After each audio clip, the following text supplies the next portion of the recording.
Hi, it's your favorite cousin. Hi Abby. This is going to Abby, Annie, Benny, Kelsey, and Eiley. I'm going to be reading you a special book today. It's for Palm Sunday and from hey, it's from it's like about a donkey going into town with Jesus. Things like that. Here, you'll see. I'll start it now. Show the cover. Oh, that's the cover. It's a little donkey. You know what? I don't feel like holding this. Take it. Okay. Okay. There once was a donkey, young, weak, and small, so weak he could carry nothing at all. Even when children sat on his hide, he'd wobble and tumble and fall on his side. No matter how much he tried or he cried, this was a donkey that no one could ride. He couldn't haul stones, he couldn't dig ditches, or carry rich men with their big bags of riches. He couldn't pull carts with huge bales of hay. Just lifting a feather would make his legs sway. No, this donkey was useless, no good at all. Too punny, too shaky, too scrawny, too small. Too puny. What? Too puny. Oh, punny. No, now the donkey's owner was quite mean and tough. He said to the donkey, "I've had quite enough." He pointed his finger and said with a huff, "You can't lift a person, no matter how light, so take all your things and get out of my sight. Go away from here, donkey, go and just hide. What use is a donkey that no one can ride?" So the donkey was led to the far edge of town, pulled by his neck with his head hanging down. He was tied to a post on a small dusty road and left all alone while his tears overflowed. Left all alone and wondering why. He was born to be weak and born to be shy, and born to be frightened and born to cry. Just then 2 men appeared alongside the post in the village where the donkey was tied. No! They came without warning on the fateful day. They came and untied him and took him away. The donkey was frightened. He said to the men, "Where are we going?" And then he said again, "Where are we going? And what about me? Please leave me alone and just let me be." He's got a mohawk. "Just keep quiet," the men said. "We mean you no harm. Just follow us quickly. No cause for alarm." They walked on for miles and miles until they got to the town at the foot of a hill. At the foot of the hill stood a man tall and thin, wearing a cloak and a beard on his chin. He had eyes that seemed sad and longish, dark hair, and a voice soft and gentle that floated on the air. He said to the donkey, "It's time that you knew about the great thing that you're destined to do. You'll carry me into the city, we two, into the city, all right, atop you." "What's that you say?" cried the donkey with dread. There's simply no way. You've been misled.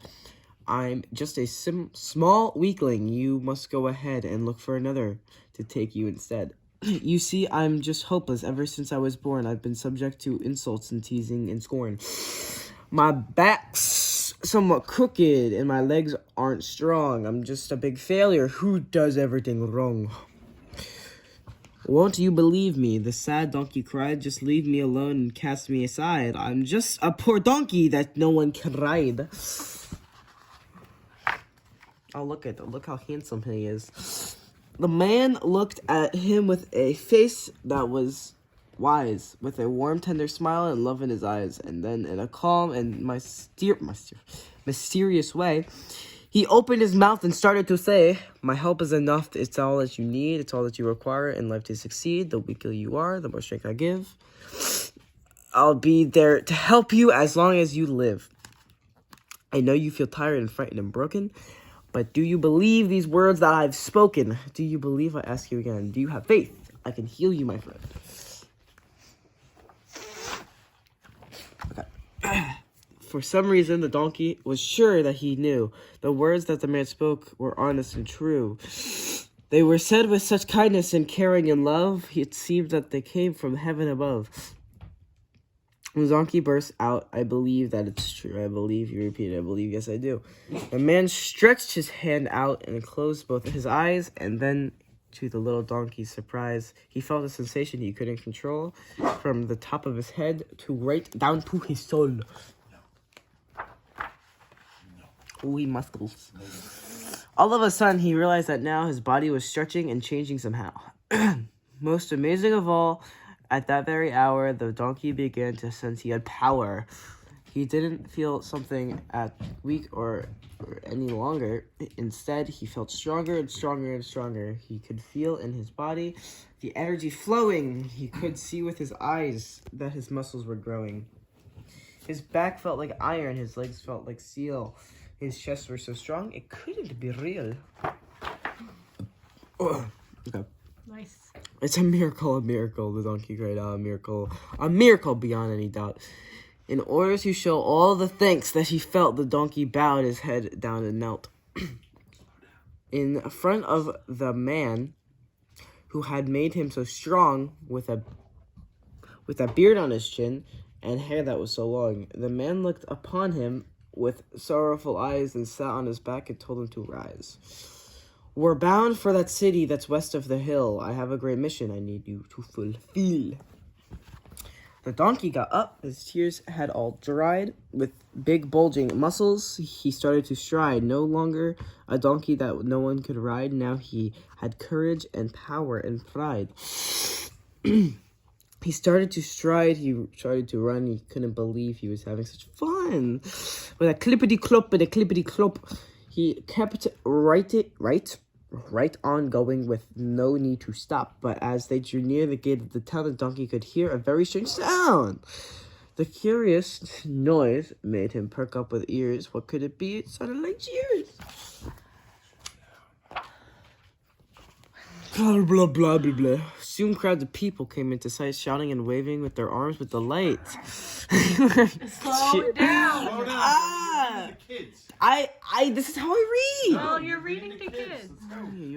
They were cheering the man and giving him praise, yelling hosannas and crying hoorays. It was amazing to see the love they expressed. They called him a prophet, and he was blessed. I said he was blessed. I'm not. Holy cow. In front of the donkey, they threw with their arms flowers and garments and branches and palms.